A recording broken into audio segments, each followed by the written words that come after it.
ગટ્ટુ જો બહુ જ ઓર્ડર છે. તો શું થયું?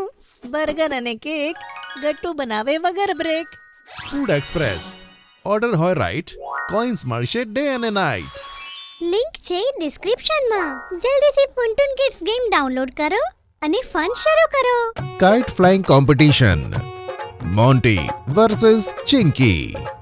આજે મકર સંક્રાંતિ હતી અને ગટ્ટુ અને ચિંકી જલ્દી તૈયાર થઈ ગયા હતા. મમ્મી પપ્પા ગટ્ટુ અને ચિંકી બધાએ યલો કલરના કપડાં પહેર્યા હતા. મમ્મી પપ્પા ચલો જલ્દી સોસાયટીમાં પતંગ ઉડાવવા જઈએ.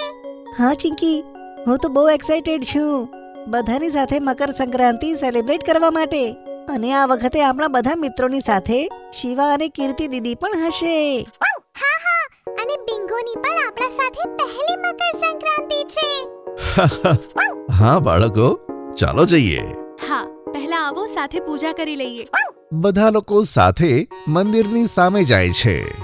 વિષ્ણુ ભગવાન અને સૂર્યદેવની પૂજા કરે છે. મમ્મી ભગવાનજીને તલ, ગોળ અને ચોખા અર્પણ કરે છે. આલો બાળકો, પ્રસાદ તલ ગોળના લાડુ ખાઓ. Happy Makar Sankranti. Thank you. તમને પણ હેપી મકર સંક્રાંતિ.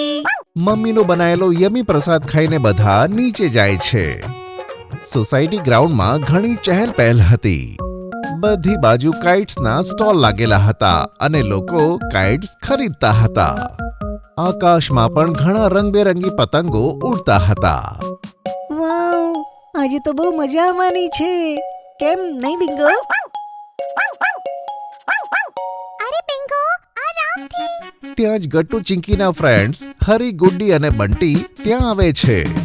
એમની સાથે મોન્ટી પણ હતો. હેપી મકર સંક્રાંતિ ગટ્ટુ અને Chinki. Happy Makar Sankranti uncle aunty. તમને પણ હેપી મકર સંક્રાંતિ ફ્રેન્ડ્સ. હા બાળકો, હેપી મકર સંક્રાંતિ. ચલો ગટ્ટુ ચિંકી, આપણે પતંગ ઉડાવીએ. ત્યાં સ્ટોલ્સ પર બહુ સુંદર કાઇટ મળે છે. હા, પણ જુઓ, સૌથી બેસ્ટ કાઇટ તો મેં જ પહેલા લઈ લીધી. સૌથી મોટી અને સૌથી સુંદર. જજો, આજ છેલ્લે સુધી ઉડશે અને તમારા બધાની પતંગ કાપી નાખશે. તેવું કઈ નહીં થાય મોન્ટી. તું ભલે કોઈ પણ પતંગ લઈ લે, તે મેટર ના કરે. પતંગ ઉડાવવાની સ્કિલ્સ જ મેટર કરે. હા, ચિંકી એકદમ સાચું બોલી. અને બધા જ જાણે છે કે આખી સોસાયટીમાં સૌથી સારી પતંગ તો હું જ ઉડાવું છું. ચિંકીની વાત સાંભળી મોન્ટી જોરથી હસવા લાગ્યો. શું કીધું ચિંકીએ? અરે તારાથી સારી પતંગ તો કોઈ નાનો બાળક પણ ઉડાવી દેશે. ના, તેવું કઈ નહીં. હા મોન્ટી, ચિંકી કાઇટ ફ્લાઇંગમાં બેસ્ટ છે. સારું, પછી ચાલ કોમ્પિટિશન કરી લઈએ. જેની પતંગ પહેલા કપાઈ ને તે આઉટ. Okay, done. ઓકે, ચલો આપણે પણ આપણા પતંગ લઈને આવીએ મિત્રો. ઓકે. બિંગો પણ બધાની પાછળ જાય છે. બધા લોકો પોતપોતાની પસંદની કાઇટ્સ લઈ લે છે. ચાલો તો સ્ટાર્ટ કરીએ. પણ ચિંકી જુએ છે કે મોન્ટીએ પહેલાથી જ પોતાની પતંગ હવામાં ઉડાવી દીધી છે. ઓય મોન્ટી, આ ચીટિંગ છે. તે પહેલા પતંગ ચગાવવાનું કેમ ચાલુ કરી દીધું? આમાં કોઈ ચીટિંગ નથી ચિંકી. અને વાતો ઓછી કર અને કોમ્પિટિશન સ્ટાર્ટ કર, નહીં તો તારી પતંગ જમીન પર જ રહી જશે. આ સાંભળી ચિંકીને પણ ટેન્શન થવા લાગી અને તે જલ્દીથી પોતાની પતંગ હવામાં ઉડાવીને ઢીલ આપે છે. અને જોતામાં તેની પતંગ હવામાં ઉપર ઉડવા લાગે છે. વાહ ચિંકી, વેરી ગુડ. ગટ્ટુએ ચિંકીને સપોર્ટ કરવા માટે તેની ફિરકી પાછળથી પકડી રાખી હતી. હમણાં જોજે મોન્ટી, હમણાં તારી પતંગથી મારી પતંગ એમ ઉપર લઈ જાઉં છું. હા, જોઈએ. ચિંકી પતંગને વધુ ઢીલ આપે છે અને પતંગ હવામાં વધુ ઉપર ઉડે છે, બીજી ઘણી બધી પતંગો સાથે.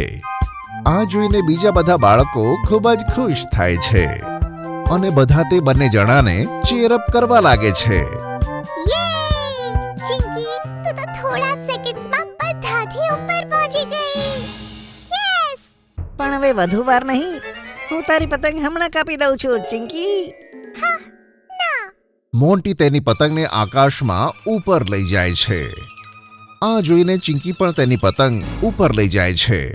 આલે એવામાં ત્યાં કીર્તિ દીદી અને શિવા ત્યાં આવે છે. ಗಟ್ಟು ಹಿಂಗ ಎನ್ನು ನಡಗದು વેલકમ શિવા. અહીં ચિંકી અને મોન્ટી એકબીજાની સાથે કાઇટ ફ્લાઇંગ કોમ્પિટિશન કરે છે. Oh kite flying competition very interesting Kirti દીદી અને શિવા મોન્ટી અને ચિંકીને પતંગ ઉડાવતા જુએ છે. મોન્ટી ચિંકીનો પતંગ કાપવાનો પ્રયત્ન કરે છે. ચિંકી તેના પતંગને બચાવે છે. ત્યાં જ તેની નજર બિંગો પર પડે છે. બિંગો ભાગતા ભાગતા સ્ટોલ તરફ જ જઈ રહ્યો હોય છે. ત્યાં એક મોટું લાકડાનું બોર્ડ રાખેલું હતું જે સરળતાથી પડી શકતું હતું. ಬಿಂಗೋ ನಾ ત્યાં ના જઈશ તે બોર્ડ તારા પર પડી જશે પણ બિંગો સાંભળતો નથી અને તે બાજુ જ ભાગે છે કેમ કે તેને તો પતંગિયા જ દેખાતા હતા. ઓ નો હવે શું કરું ચિંકી પહેલા તેની કાઇટ બાજુ જુએ છે અને પછી બિંગો તરફ. પછી તે જલ્દીથી પોતાની કાઇટ છોડીને બિંગો તરફ ભાગે છે.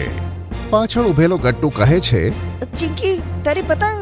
પણ ચિંકી કોઈનું સાંભળતી નથી અને જલ્દીથી બિંગોની પાસે જાય છે. તે બોર્ડ પડવાનું જ હોય છે પણ ચિંકી બિંગોને લઈને ત્યાંથી હટી જાય છે. તો ઠીક તો છે ને બિંગો તને વાગી જાત તો હમણાં બધા લોકો ચિંકીની પાસે જતા રહે છે અને આટલી વારમાં મોન્ટી ચિંકીના પતંગને કાપી નાખે છે. અરે ના ચિંકી, જો તું ના આવત ને તો બિંગોને આ બોર્ડથી વાગી શકત. હા ચિંકી, તે તારી કોમ્પિટિશન છોડીને બિંગોનો જીવ બચાવ્યો. હો બિંગો અમે તને સમજાવ્યું હતું કે સ્ટોલ્સ પાસે ના જતો. જો તારા કારણે અમારી કાઇટ કોમ્પિટિશન હારી ગઈ. હા, એ જે પણ હોય ચિંકી, વિનર તો હું જ છું. અને જો તું બિંગોને બચાવવા ના આવત ને તો પણ હું જ જીતત. પણ કઈ વાંધો નહીં, હવે તે એક સારું કામ કર્યું છે તો હું તને માફ કરી દઉં છું. મોન્ટીની વાત પર સોસાયટીના બધા લોકો હસવા લાગે છે. એવામાં પપ્પા કહે છે, બાળકો, ચિંકીએ તેની કોમ્પિટિશન છોડીને બિંગોનો જીવ બચાવ્યો. આનાથી આપણને એક ઇમ્પોર્ટન્ટ લેસન મળે છે કે મકર સંક્રાંતિ ફક્ત કાઇટ ઉડાવવાનો ફેસ્ટિવલ નથી, પણ સાથે આપણી સારી વેલ્યુઝ પણ સેલિબ્રેટ કરવાનો ફેસ્ટિવલ છે. આજના દિવસે આપણે એકબીજાની કેર કરવી જોઈએ. ત્યારે જ આપણે કોઈ પણ ફેસ્ટિવલ એક સાથે મનાવી શકીશું. હા, એકદમ સાચું કહ્યું પપ્પાએ. તો ચાલો હવે બધા સાથે મળીને કાઇટ્સ ઉડાવીએ. ચલ મોન્ટી, આ વખતે તો અમે તારી પતંગ કાપી નાખીશું. ઓકે ગટ્ટુ, જોઈએ. સોસાયટીના બધા લોકો પોતપોતાની કાઇટ્સ હવામાં ઉડાવી દે છે અને મજાથી મકર સંક્રાંતિ